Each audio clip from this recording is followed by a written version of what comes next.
iyo cilmi badan baa inoogu jiray dhageysta wiil فرنسية مسلمة مثقفة ثقافة عالية زوجها داعي إلى الله gabadha waa gabadh faransiyada oo muslimada oo aqoon leh oo jaamacadahan cilmi almaadiga taqaano wax baratay ninkeeguna waa nin daaciyo dacwada ka shaqeeya والديها غير مسلمين laakiin labadeeda waalidiyada muslimiin ma waa gaalo iyadoo ma muslimada أول جماعة خرجت 40 يوم من فرنسا إلى باكستان waxay gabadha ku jirtay jaamacadii horeysay ee France ka baxday ilaa iyo Pakistan 40 cisho كل النساء يقولون ما رأينا مثل مرأة مثلها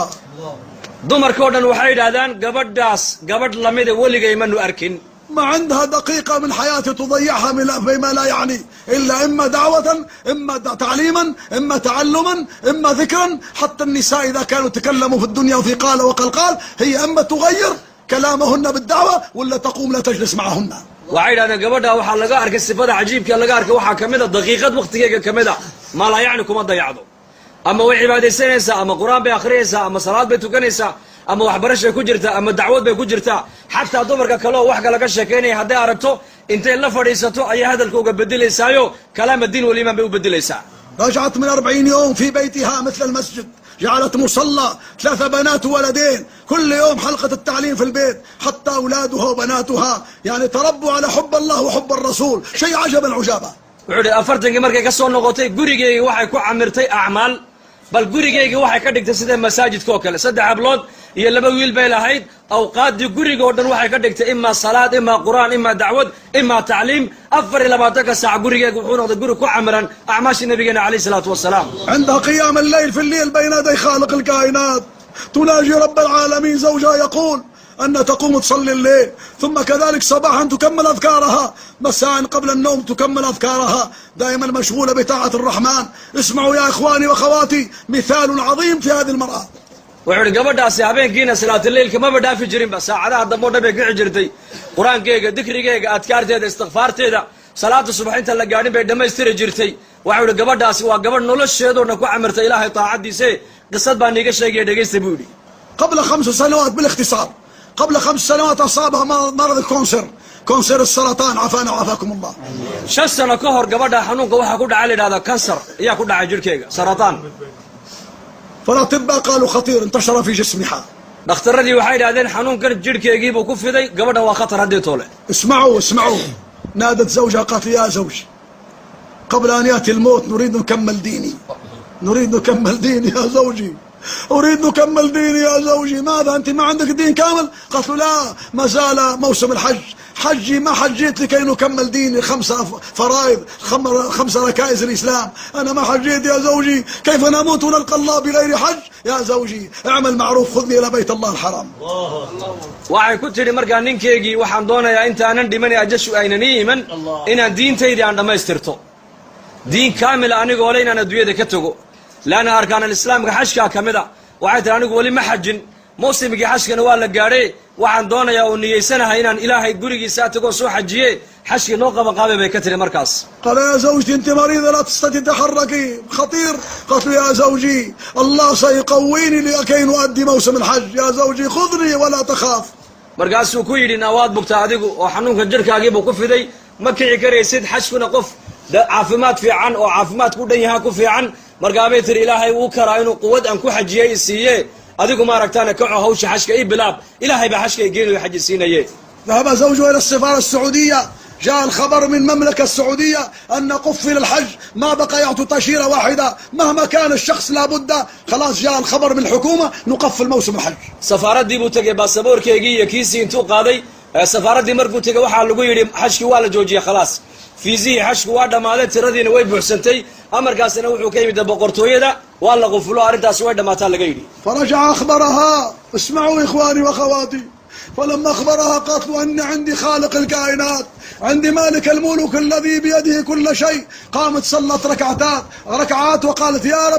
يا ربي أنت الفعال لما تريد كل شيء بيدك أنا عندي يقين عليك اللهم سهل لي التأشيرة يا رب العالمين ما كملت الدعاء إلا من غد جاء الخبر من ملك السعودية قال للسفارة نريد بعض الضيوف يأتون ضيوف عند الملك الدنيا يأتوا يعني تأشيرة من باب الخاص طائرة خاصة مسكن خاص في مكة في المدينة مسكن خاص كل شيء خاص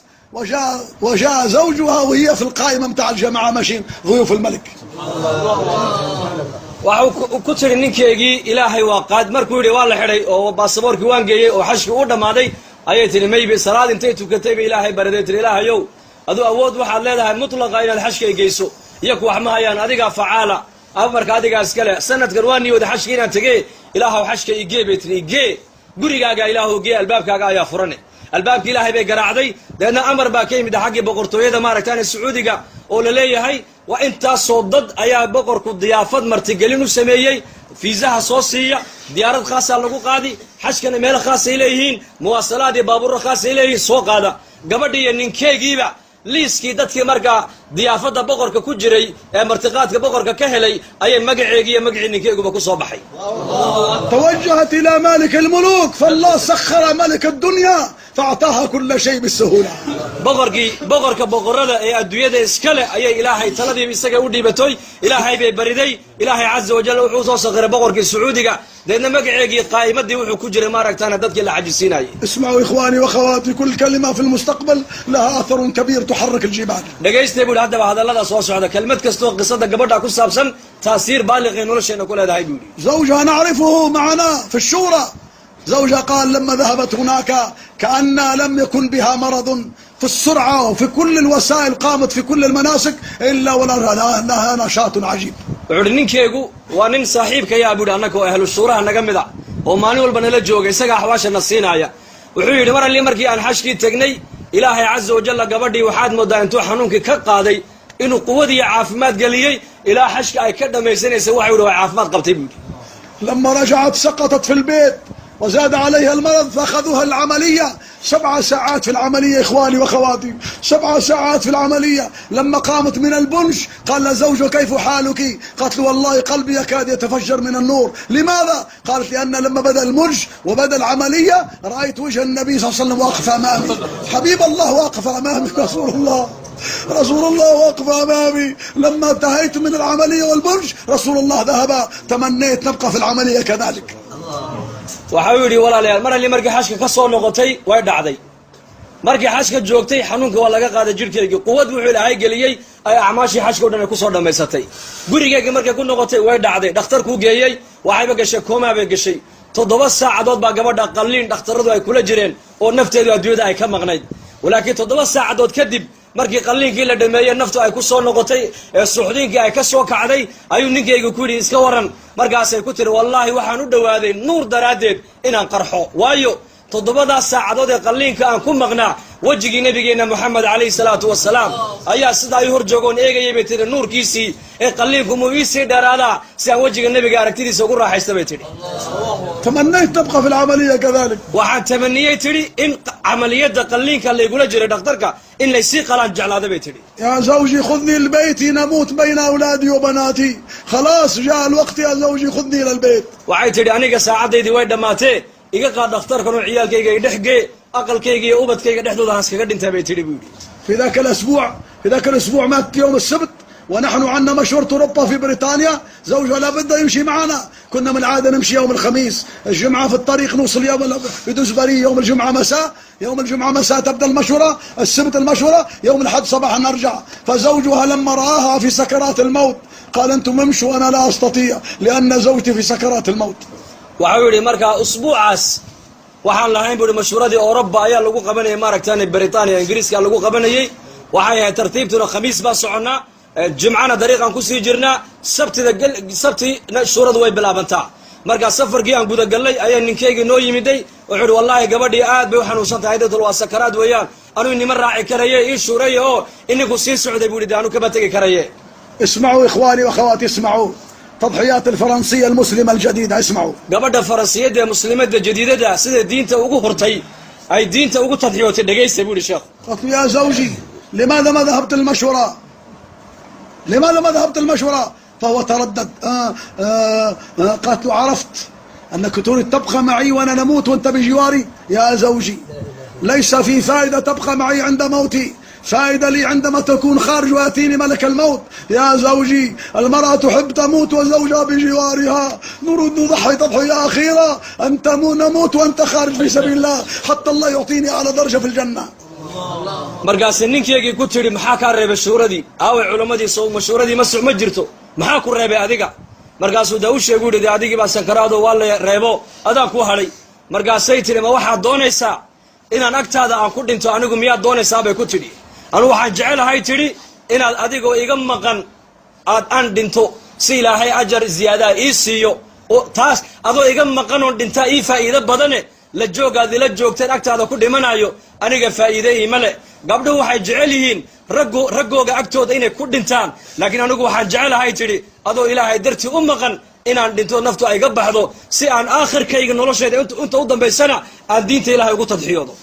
baqaa'uka laa yufiidunii la joogaad aniga ila joogto waxba iima tarayay ka tidhi لا يفيدني نريد نضحي آخر تضحية قبل خروج روحي انت النفط انيقا يقبحن تضحيدي قدام بيسا انان دينتا اهرو ايان جعلها يتري ودفعته حتى ركب في الطائرة يوم السبت صباح والتحق بنا أرض الصعبة كتير مركز دبا كسوك عيسي سبت دي ومركز نجا دبي من دي انكو جونا جيوزبري او ماركتان انجليز كنا نوجين دو ديارات سراعي انا كنت حاضر في ذاك اليوم الساعة 10 وصل عندما وصل جاء التليفون زوجتك انتقلت الى جوار الله رحمها الله فعند ذلك كل من راه بكى sabtidii 10kii subaxnimo marka uu yag joogay telefoon baa ka daba yimiday oo loo sheego la yiri islaantaadii ilaahay raxmadiisa ku intiqaashay oo islaantaadii adduunyada way ka dhimatay sabiri man Allah ka siya laga yiri waana nag joogay telefoonku markuu soo dhacay ahbaabtii oo dhan way la wada ooyeen buu waa laga naxay buu geeridaas شاور المشايخ يرجعوا فورا في الطائرة يرجع فورا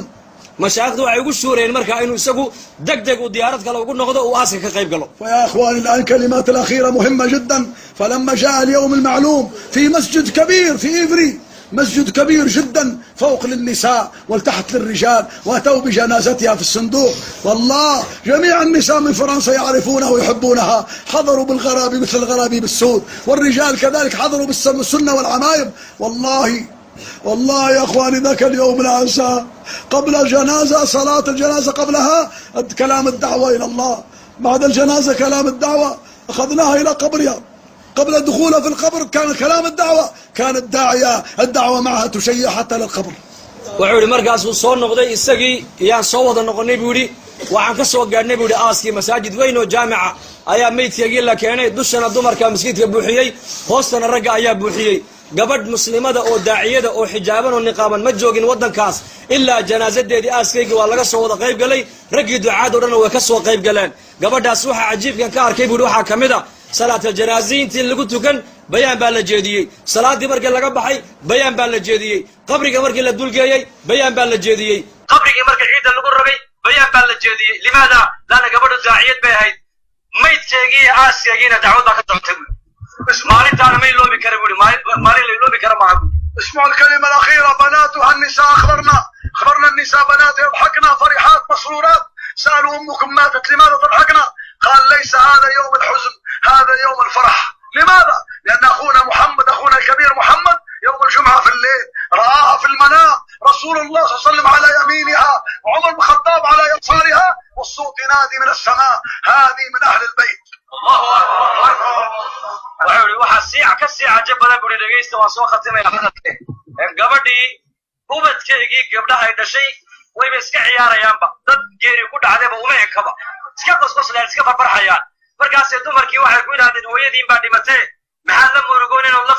faraxsatiin waa maalin murug oo la geeriyoodo weeyaan waxay yiraahdeen habeennimadii jimcihii walaalkaya maxamed ayaa ku manaamay hooyadayo oo nabi maxamed calayhi salaatu wasalaam xagga midigu ka joogo عمر بن الخطاب حاجة بدحو كجوجو سمدنا لقد واقول لي هي هبلاية هبل وأهل البيت النبي كما عليه الصلاة والسلام عملت قليلا وأجرت كثيرا هي البيت بدأ عمل فشوديته وتضحيوتي لكن علم القرآن الكريم في بيتك bishaaro bushoy haddii barashada qur'aanka loo geli jiray safar hadda waxaad ku baranaysaa qur'aanka iyo culumta islaamka adiga oo jooga hoygaaga ama goobtaada shaqo dugsiga online-ka ee barashada qur'aanka iyo culumta islaamka duruusta uu sida taxaanaha u bixinayo waxaa ka mid ah barashada qur'aanka iyo higaada culumta shareecada tarbiyada ubadka iyo luqadda carabiga qiraa'aadka qur'aanka kariimka iyo barashada salaada isqoristu waa ay socotaa ee wixii faahfaahinaya intaasi dheer kala xidhiir telefoonada iyo ciwaanada kuwa muuqda